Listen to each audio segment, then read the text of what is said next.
good.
Check, check, check, check, check, check, check.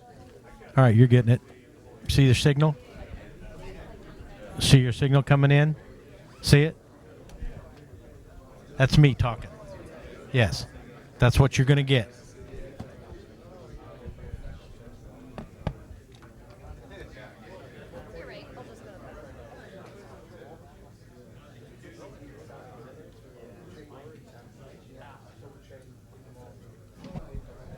But since that's coming in, you're okay. The levels look good. See?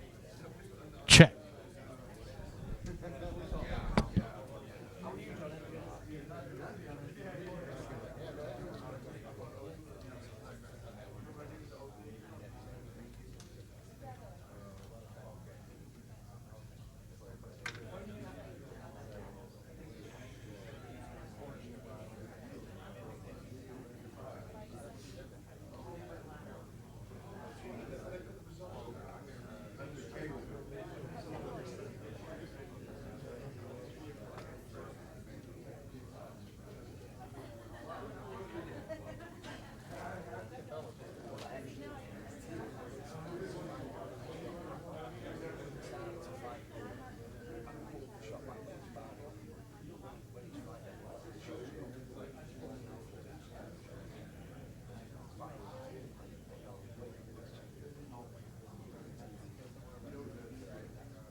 Testing. Check, check, check, check.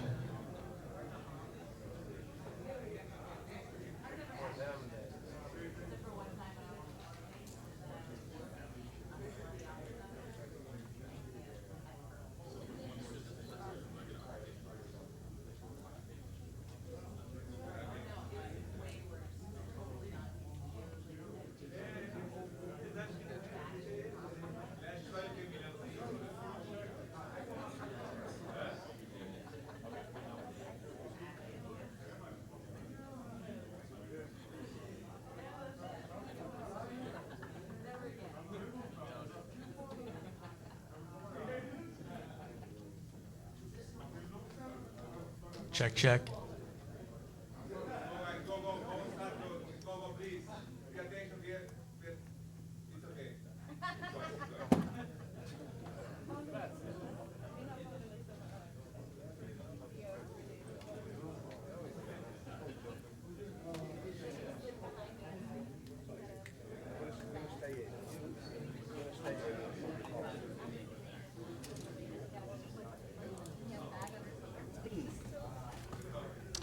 Testing. I'd like to thank everybody for attending the post-fight press conference. I thought it was a great night of fights tonight. Before we go into the fighters and bring the fighters out, I'd like to introduce somebody that's going to be heading our UK operations and our European expansion. We've been talking about the 10-fight series we're going to produce in Europe, and we're going to be opening an office there in the next 30 to 40 days and hiring a whole new staff. And I think we announced Drew Samuels as matchmaker, Paolo Pagani as our head of production, and our head of operations and our executive that'll be running the office there and spearheading the initiative in Europe is Mr. David Green. David, come on up.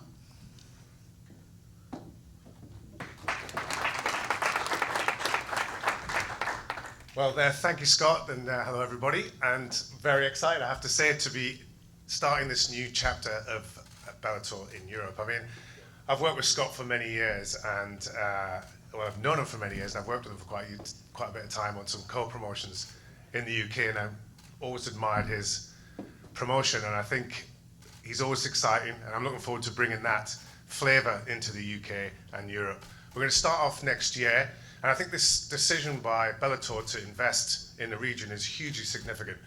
It's what the fans need, it's what the fighters need, and it's really going to be a special time. So obviously we're a few days in, so not so much information at the moment, but we'll have lots more coming up for you soon in terms of dates, locations, and everything else. But what you can guarantee is there'll be some really high quality, great events across Europe in 2019. Thank you. Thank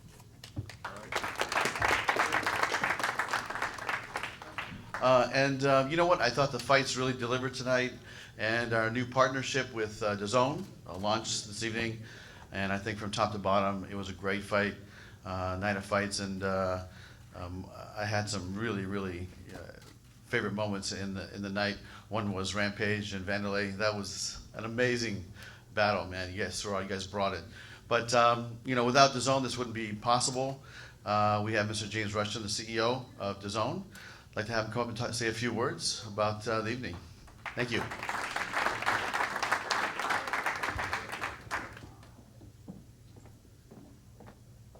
Thanks, Scott. I'll be quick because I appreciate the fighters are here and you want to be speaking to them. I just want to say a big thank you to Scott, the team, the fighters, to fill the venue, to put on a great show for our first main show with the guys in Bellator. We're really pleased. It was a huge success for us. All the social media sentiment and all the comments are all very positive about the quality of service. The numbers are good. We won't have the final numbers for a few more days, but the indicative numbers are very good. So we'll leave here very pleased. And again, just a big thank you to Scott and all the team. Thanks, guys. We'll bring the fighters up. Yeah. Vanderlei Silva, please come up. Rampage Jackson. Lima. Pico.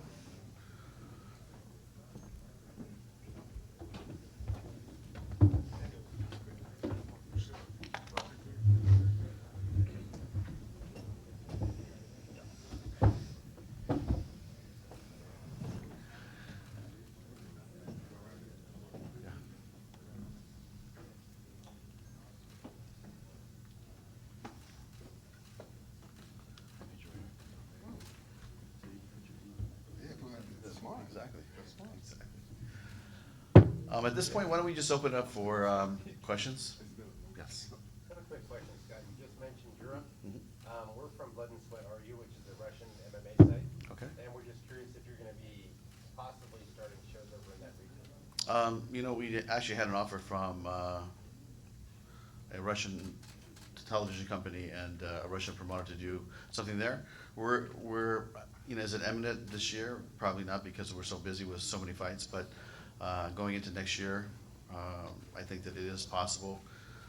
As you guys know, there's some great fighters over there, and we'd like to tap into some of the talent, and we'll see. But it's something for this year is going to be impossible. Busy in the year. Yeah, and you know, honestly, like when I think about Fedor, you know, whatever happens in his next fight, or if he wins, go into the next fight, it would be something that would be, I think, a dream that you know, he would end his career fighting in Russia. So that's something that we would talk to him about, win or lose in October or in January. But that just has a very nice ring to it. We find that you're tracking Victor. Scott, now that Gegard has beaten Rory to defend the title, is Lovato Jr. next? Is that next for Gegard, do you think? I mean, that's the fight that Gegard said he wanted when I was in the ring with him. He also said he wanted to fight Machida, and you know, we'll give us a day or two, but you know, I think Lovato is right up there. I think he's, you know, one of the top contenders to fight Gegard, and you know, maybe we'll put that fight together, because I know Gegard wants to fight right away. You know, if he could fight in the next 3 or 4 months, I think he'd want to do it. You gave Pico a big test against an 18-4 fighter tonight. Can you assess his performance? Yeah, I mean, honestly, you know, it's like watching lightning. You know, it's so impressive, because the amount of pressure that Aaron puts on his opponents, and the amount of firepower he has, and the skill he has standing up, you know, striking, going down, getting up. I mean, you know, he can fight at all different, you know, levels. So he's extremely dangerous, as you guys can see, because he fought a guy that was a title contender.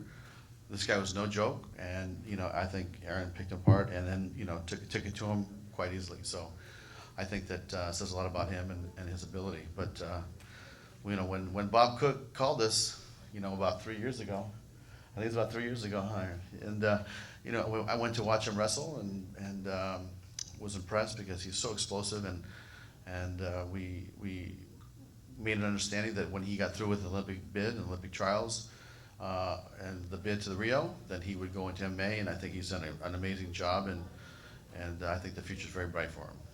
For Aaron, right after the fight, it seemed like you kind of called out Patricio Pitbull, who was in Higo's corner. What exactly happened there at the end? No, all I said was your time is coming. It's true. It's a new generation of fighters, young fighters, and the clock is ticking down for him. And every day that he goes and trains, there's a guy like me just waiting to get a shot at him and take his belt. That's just how it goes. How soon do you think is realistic for a title fight like that? To be honest with you, it's really not up to me. My whole job is just progress as a fighter. That's so important to me right now. I'm very young in my career. I have a lot of things to work on. Like I said, it's not being the best fighter doesn't happen overnight. It takes many years, but all I can do is progress and take each fight as they come. That's my job. I'm just last for Scott. There was some issue, I guess, on Channel 5 in the UK where it went off the air before the main event. Can you explain what happened there? Hey, you know what? I know that it was actually I mean, Dave Schwartz, you can come A up. government regulation that at 6 a.m. That content was not suitable, so they had to switch to children's programming. Peppa the Pig, yes. Yeah, I mean, listen, guys, that's a hiccup, but you know what? We will definitely fix that moving forward. And you know, honestly, you know, we thought that we would be way off the air before the 3-hour mark, and it just didn't happen. And you know, we ran over, and you know, Pepe the Pig took over, and that's what happened. Next question. Question for Gegard. Congratulations. In the fight, you used the jab, and there was a lot of shots that were coming straight down the middle. Was that the plan from the beginning, that you saw that Rory's a little bit open and available for that jab? Yeah, I knew I was faster. Game plan was to keep it to straight punches, no hooks, and hurt him and make him come and maybe put pressure on him for him to shoot and take over. So actually, the fight went pretty much the way we planned. So there were no surprises from Rory tonight. Um, no, because once I was jabbing, I was surprised that he didn't do much, but he didn't punch that much. I think I was the more active fighter. I thought he was lighter, he would do more. Question for Rampage, right here. And you were going for knees in this fight. Was that kind of poetic that you was trying to finish Vanderlei with the knees that he finished with you with back in the day? My first fight with Vanderlei, he kneed me in the face like 14 times. So yes, I was trying to knee him. I was trying to with everything I had to knee him. But you know, you gotta give goddamn, I'm drunk. You gotta give Vanderlei respect, man. He wouldn't let me knee him. Like, come on, Vanderlei, let me knee you. Damn, I owe you. The series is now 2-2. Are you thinking about a fifth fight? Honestly, I wasn't thinking about a fifth fight because last time I beat Vanderlei, he dropped weight classes. It's a dream come true that he comes up to heavyweight because I thought like, God, I'm too fat to fight Vanderlei now. But, you know, he came up to heavyweight, which means he's a true soldier. And after the fight, he said, you know what, we 2-2. He said, now somebody's got to be the victor, you know what I'm saying? He said it. So he surprised the hell out of me. So I'm down with the fifth fight. But I don't know if Scott is down with the fifth fight. But I'm down for the fifth fight. Scott, are you down with the fifth fight? Call me next week. Let's have another conversation. And question for Douglas. It was a grind in that fight with Korskov, and it seemed like, you know, he tried to wear you down. Were you surprised with his tactics, or did you kind of expect him to come out and try to wrestle you? I kind of expected, yeah. He, you know, he took a lot of damage from the leg kicks in the last fight, so he already started southpaw. Didn't really surprise me. I thought he would, you know, do something different for the leg kicks. But, yeah, didn't wear me down. You know, I was good. I was in good condition, and we got the job done, so. On to the next. Scott, Gareth Davis from the UK. Just following up on Peppa Pig. Quite a serious issue, really, for a lot of fans who got up 3 in the morning. Yeah. You know, they watched till 6 a.m. It cut off. Peppa Pig came on. There were no arm bars, anything like that. But in seriousness, is there a way of replaying the event for fans? That's what people are asking. Obviously, there's this Ofcom ruling, as we call it, that 6 a.m. has to cut off. It's a watershed. But is there a way of replaying the event maybe on Channel 5 that we can tell the fans in the UK? And is there a way of ensuring that it can switch over to another channel if that does happen in the future? Yeah, I mean, I think that when I think about the replay, Gareth, I think that we could probably work it out. But, you know, it's 6 in the morning on a Sunday there. And you know, we won't be able to work this up probably till Monday or Sunday our time, Monday their time, but we are working on it. Believe me, when it switched over, there was a lot of text going back and forth, and they all were not friendly. So, you know, we're working on. We were trying to fix it. We thought it was a technical glitch, but it wasn't. It was a governmental issue. So, but I can promise you, you know, the next time it's not going to happen. I mean, we'll keep it down to 5 fights instead of 6, and like we normally do, and try to over-deliver for the fans, and you know we just ran over. It's an unfortunate situation. Thank you. And finally, I mean, you talked about this being probably in the top couple of cards that had ever been put together in your tenure as a promoter of mixed martial arts. Do you feel it delivered tonight, and do you feel that we are going into a new era now with mixed martial arts and with Bellator? Yeah, absolutely. I mean, look at the talent up here. I mean, there is amazing legends up here. There's some, you know, the next generation, and there's solid, you know, like champions that like Lima has been the champion before. But if you look at the talent up here and just the history of the fights that, you know, Vanderlei and Rampage has had, I mean, it's impressive. I mean, the roster that we have is nothing like the roster we had 4 years ago, and we're going to keep building and keep building. And you know, we're gonna just keep doing our own thing. And it's not against any other league or this, honestly, because I feel like you need to have 2 leagues to have a healthy industry. And what I mean by that is, what if we weren't here? there's only one buyer in the marketplace, right? Then they're not going to get paid what they get paid. So at the end of the day, you need two leagues. You know, this is a company that's owned by Viacom. It's a healthy company. It loves being in the fight business. And, you know, we're going to continue putting on great fights and bringing the best fighters in the world here, and also growing the best talent in the world here. Thank you. Right here. Hey, Scott. Hey, Brett. Quick question. Do you know if did Rory make a decision not to come to the press conference, or did he have to leave for medical reasons? I don't know. Does anybody know if Rory's hurt or if he just didn't want to come? Okay, so he's on his way to the hospital right now. Okay. And I think Kirschkopf is already at the hospital right now. It's probably too early to tell, but yeah, I mean, Rory has a history with that nose. Was there any update just in terms of any injury he suffered? There was nothing. I wasn't told anything before I came in here, but we'll have an update shortly. I'm sure before, you know, we all get out of here. Okay. Hopefully. And then, you know, obviously Aaron was a standout tonight. What do you think? How quickly do you want to move him? I mean, he just took out a title contender in one round. But, you know, he's also very young and he's only got 5 fights. I mean, how do you approach his next fight? You know, I'll tell you, but he has 5 fights, but, you know, he has how many, you know, wrestling matches, how many boxing matches, how much training hours. I think you have to take that all into consideration, because if you didn't, there's no way Aaron would be fighting Hugo, who he fought today, because his record has probably, you know, 5 times more fights than Aaron has. So it's not just about the record, but I do feel that, you know, this was a test for him. I think he definitely passed the test with flying colors, and we'll set the next challenge up for him. But, you know, to do that today, I think it's tough. I think that I'd like to have him go back, and we'll talk to his coaches and his management, and then we'll figure out the next step. Aaron, I'm curious, if you go back to the locker room, you have a trainer in there, Freddie Roach, who's just seen every type of athlete, and he's you know, helped orchestrate guys through their careers before. What does he tell you after a win like that? Yeah, just say good job. You look good. But yeah, it was great to have Freddie in the locker room and in the corner. I spent a lot of time at Wild Card. You know, usually after fights, I'm back in the boxing club, just trying to, you know, keep my skills up. And it was really cool to have him, a legend like that in your corner. It's something I always remember. One thing that stuck out to me, at least, about the fight was just the level of composure you had. Once you hurt him, you did not really rush anything. I mean, can you talk about just how comfortable you feel, especially in a moment like that where you do have a guy hurt? Yeah, that's the whole conversation my coach and I, Antonio, had. All my fights is just relax. I mean, obviously you guys saw the first one. I just rushed in there.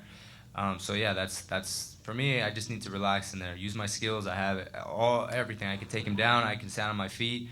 But yeah, there's more risk by me rushing in. So I just need to take my time. I have 15 minutes, and the fight went a little bit longer than my last one, so I got some more experience. So it was just a good night. I think quick one for you, Kerry. Just give you a chance. Just give you a chance to talk about your fight, and specifically, you know, her game plan seemed to be just unique in that she really just wanted to hold on to you and pull you to the ground, pull guard. It seemed like that was something that she was focusing on the whole time. Was that a surprise to you at all when you got in there? It definitely was a little surprise to me, and I was surprised that she was pretty strong, but I came out a little flat, and I've been fighting a sickness, so I was just happy to make it through today. Question for Aaron. So Higos before the fight said that he was your first real test, but that never really seemed to have wavered your confidence. Why did your confidence just stay there? Like, why is it so strong? Yeah, I mean, I was saying this was the biggest test of his career. That's what I was saying to my team. He's never fought a guy like me. He's never fought a wrestler like me, guy that can hit as hard as me. So I knew it was a big test for me, but I also was telling everybody it's the biggest test of his career. Once everybody says they're going to do this, they're going to try to get me to the ground and do it, but once you feel my power, it's on a whole different level. And if I wanted to take him down, I could take him down at any time. But my confidence just goes back to my training. You know, I have good training partners, great coaches, and I knew it was. A lot of people were like, "Oh, it's a big test," and yeah, absolutely, it's a big test, but I knew I had it within me to get the job done, and I did. Thank you. And question for Douglas. Koreshkov before the fight said that he believed that you and him were the 2 toughest competitors in the tournament. Do you feel the same way? Do you feel like you took out your toughest competitor in the tournament tonight? Definitely, Koreshkov is the man. Definitely the toughest, fighter. One of the toughest fighter I've ever fought. And I said it before the fight. To beat him, you got to put him out. You got to put him to sleep, break something, because the guy just won't tap. He won't stop fighting, and he showed it tonight. All my respect to him. Just a tough fighter. Thank you. And one last one for Gegard. Here, over here. How important was it for you to establish the jab early on? Do you think that is what eventually made him shoot for that takedown at the second round? In the second round. Yeah, it's very important, I think. But I was expecting him to come with a good game plan because I jab a lot. So I was expecting like a right counter or anything. But I think the speed was a lot for me, and I think I don't know, it went well. Vanderlei, regarding your fighting at heavyweight, how does that affect your speed, your stamina, your knockout power? Is this a better weight class for you, or would you feel more comfortable somewhere else, like a 205 maybe? I feel a little bit the size. He's like a 30 pounds heavier than me, and I stopped him. I don't fight him for a year and a half. This is not an excuse. He's doing good tonight. No, we're doing good. I hope the fans like it, but I want to be more busy. I want to fight soon. I can. I'm gonna do better next time. For Scott, regarding Gegard, he requested additional testing to face Lyoto Machida. How do you make that happen as a promoter? Well, I think that it's been our policy that we go with the rules and the regulations of the State Athletic Commission, and so I know that if it was here in California, Andy Foster would start testing him. And believe me, their testing procedure is pretty in depth. I mean, when we signed Chael had 5 tests he had to pass before he was allowed to fight and compete. So it depends. Like if we're in another state, then we'll go by the guidelines. If we end up going international, then Mike Mazzulli and the Mohegan Sun Commission will do the testing for us at that time. But these athletes are tested, and Machida will be tested. Regarding the tournaments, McDonald is expected to be in the welterweight tournament. I guess it all depends on how fast he heals from tonight. So, is that still happening, or do you have an alternate already picked? No, I mean, we'll wait for Roy to see how he feels. But his fight probably wouldn't be till February, March, probably February, let's say, or late January, early February of next year. But we expect him to compete and be in the tournament. Look, his fight with Gegard, he had nothing to lose, everything to gain. Now he can focus back on cutting weight, getting back down to 170, and fighting in his proper weight class, and getting ready for the tournament. And speaking of alternates, does Rampage's win tonight put him as maybe a backup fighter for the heavyweight tournament again? Well, I mean, what do you think, Rampage? I'm gonna stay in shape, Scott. I'm very disappointed that I lost that in that tournament. No disrespect to Chael, because honestly, I've been thinking about that. It really bothered me. I don't know. I know you guys don't know me that well, what type of person I am, what type of mind I got, but it really bothers me that Chael outsmarted me, because I trained wrestling really hard when I fought him. The loss is all mine. But when we trained for Chael, my advice was, after 13 seconds, he's going to shoot. And he outsmarted me by standing up with me.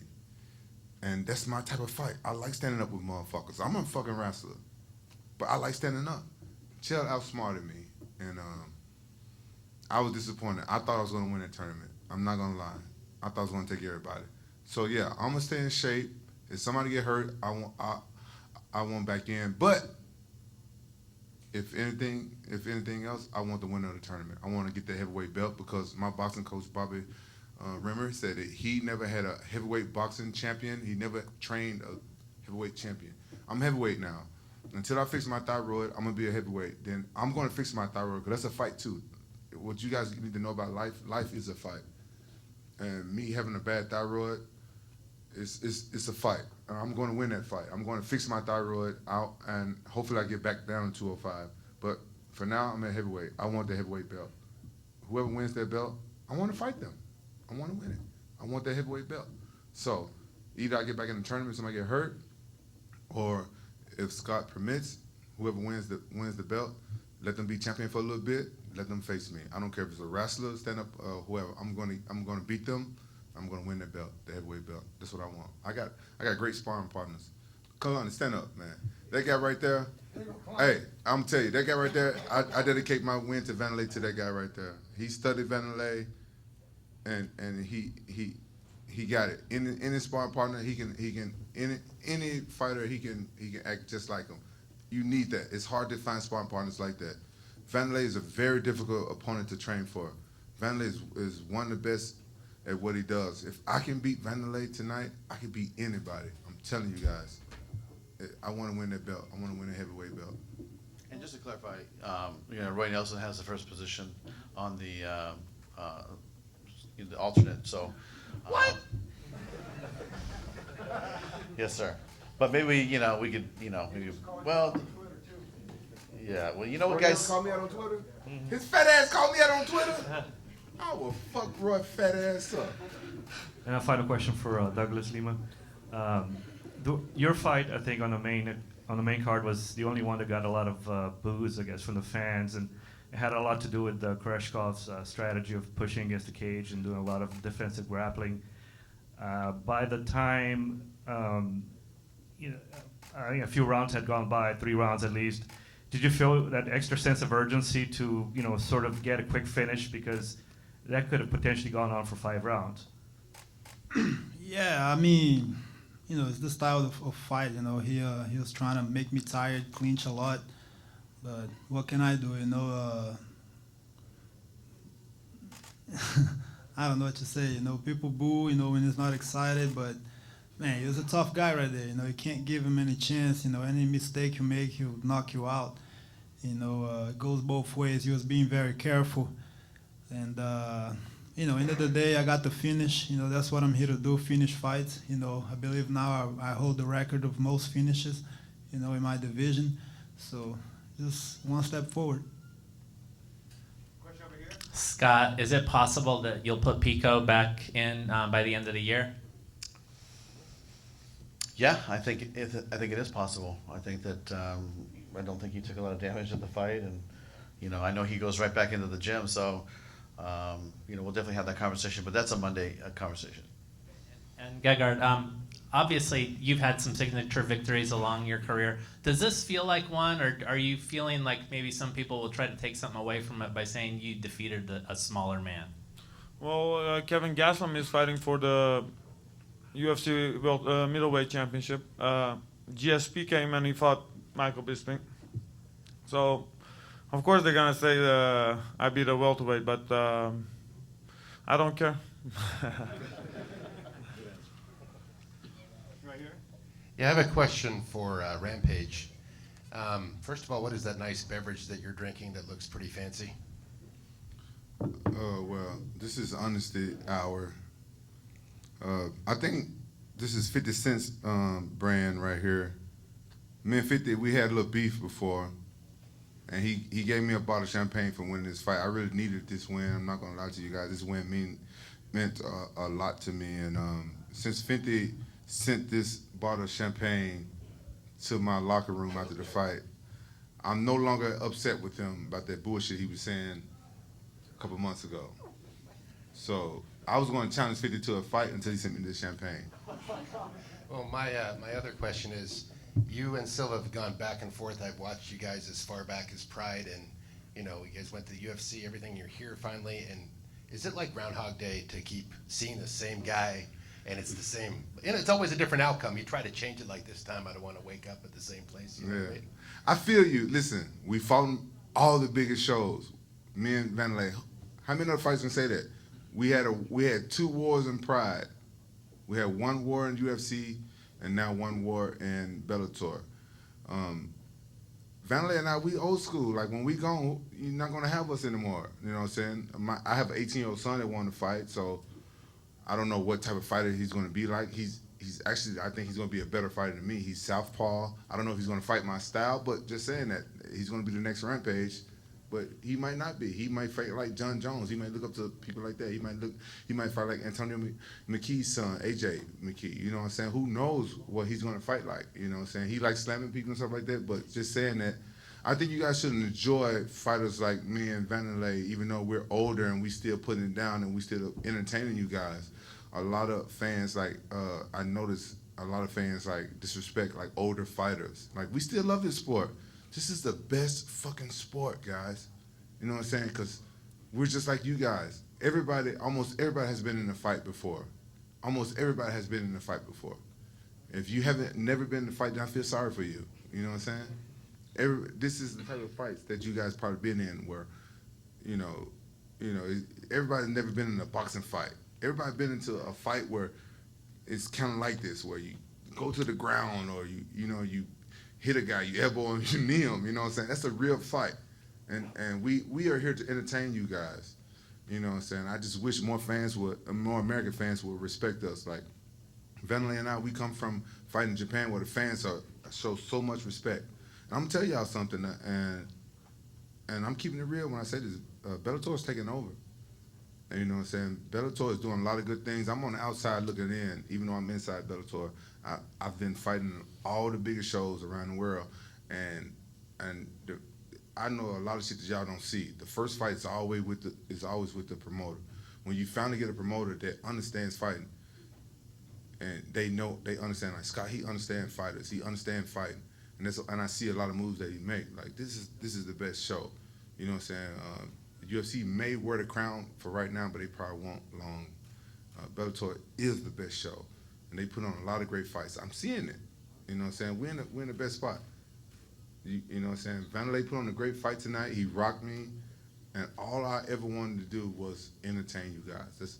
That's my job. I won't be here forever. I got a couple more years, maybe. I'm 40 now. I got a couple more years, and maybe, and I'm done. I'm gonna fight till the wheels fall off. You know what I'm saying? That's for my fans. I love my fans. And I'm happy to say that I'm happy to be here, and I'm happy to put this fight on with Vanderlei, and I'm drunk in the motherfucker. Yeah, quick question for Rampage here. God damn. God damn. I know, right? You look great today. Thank you. Yeah. I train super hard. As an American, I gotta say, you guys are entertaining. Love you guys. We can watch this all day long. It's great. Been seeing a lot of CBD products from you. Oh yeah, that helped me out so much. That was my question. Given the age and getting older, and Yeah. stuff, does it help you a lot? I'm What gonna do tell you, notice? like, I'm one of those people that I have like the Peter Pan syndrome. I don't want to grow up. I still play video games. I'm still a big kid. I don't know what's wrong with me. I think because I didn't have a regular childhood like everybody else, but that's a different interview. And I look in the mirror, I see I got gray hair in my fucking beard, and I'm like, God damn. You know, it's weird. It's weird. I'm 40. Like, one day I was a kid, and I got mad at my parents, and I said, I can't wait till I grow up. I can't wait till I grow up. And then one day I woke up, and I was grown, you know? And now I'm a 40-year-old man. God damn, 40 years old. And my body, you know, I've been fighting for 18 years. My body's not the same, but CBD has really helped me. It helped me a lot. You know, I'm not trying to push anything on anybody.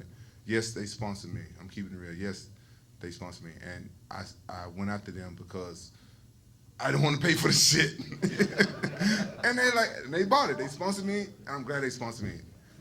I just wanted free shit. I ain't gonna lie. Cause it works. You know what I'm saying? I take the bath bombs. My black ass ain't got no business being in the motherfucking bathtub. But I do it. I take baths after training with the bath bombs. I take the little drops. I take the pills every morning. And I've never trained so hard in my life. My coaches was so impressed. And they didn't even know it was because of the CBD oil. Like only one of them knew. On Tiki, he the one knew. He was like, hey, it's that CBD. I'm like, yep. I was training hard. You know what I'm saying? Like, I'm surprised Vanderlei lasted 2 rounds. I thought I was gonna take him out in the first round. The CBD is keeping me intact. I got a lot of injuries that I don't never like to talk about. I don't like to tell you guys about my injuries because I feel like fighters like to explore them. But CBD kept me together. It's real. Question for Carrie. When you heard the scores being read, how confident were you that you got the win? You know what? I thought I got the win. I was confident I got the win. I'm surprised that it was a split decision. I didn't have the best performance, but I definitely thought I was the winner. And for Rampage, speaking of Chael earlier, did you ever honor the bet that you guys had? I'm gonna be honest. Fuck no. I owe Chael 30 grand. But I'm gonna tell you something.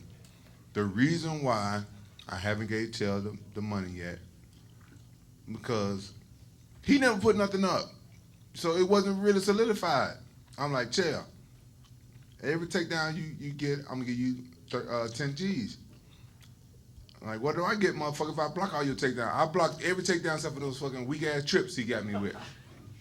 But I'm a man of my motherfucking word, but he never put nothing up. What good is a one-way motherfucking bet? I ain't gonna lie, I wanna give him 30 grand, but you know what I did? I went to the strip club 3 times and I spent 10 G's each. So that was Chael's motherfucking 30 grand. I put some strippers through college. Y'all laughing, but I'm dead serious. They love me at the strip club. I don't get lap dances. I'm not a perv, I ain't gonna lie. But I like making it rain. And Chael's money was all in the air.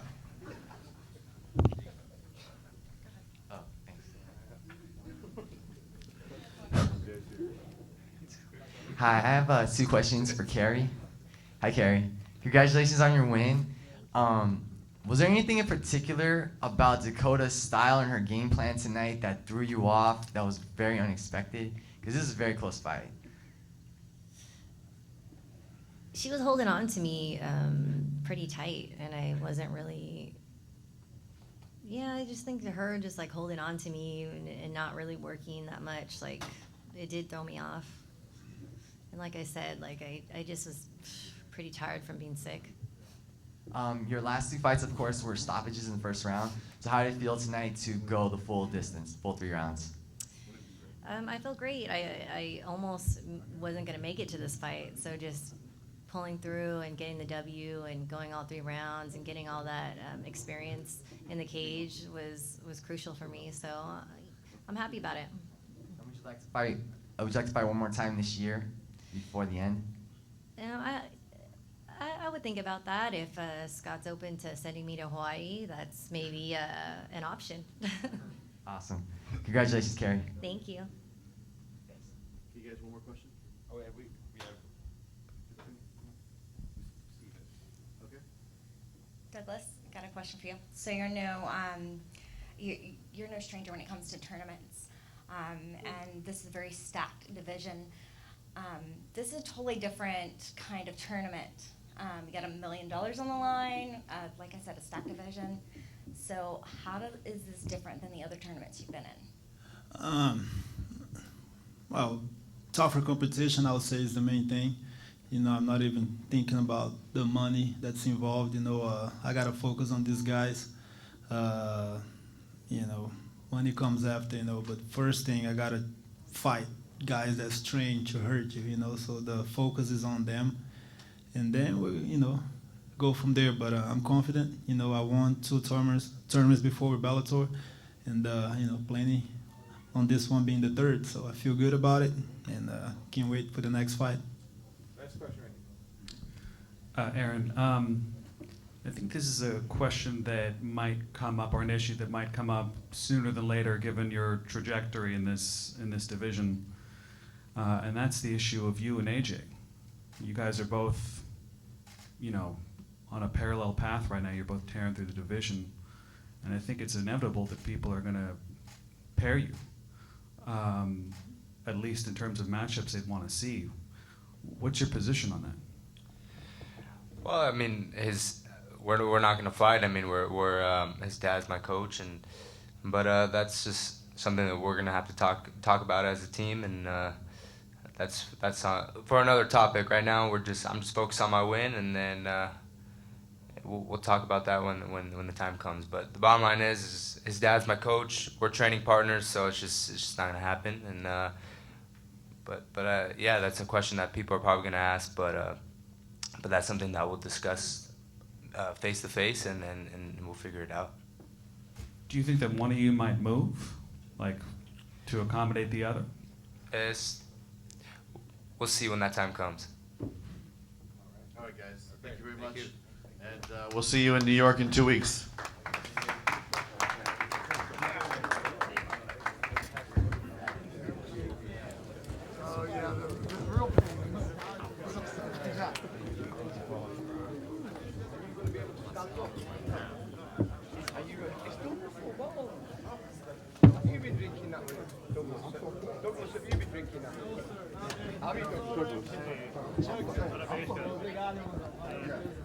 Don't leave your bottle.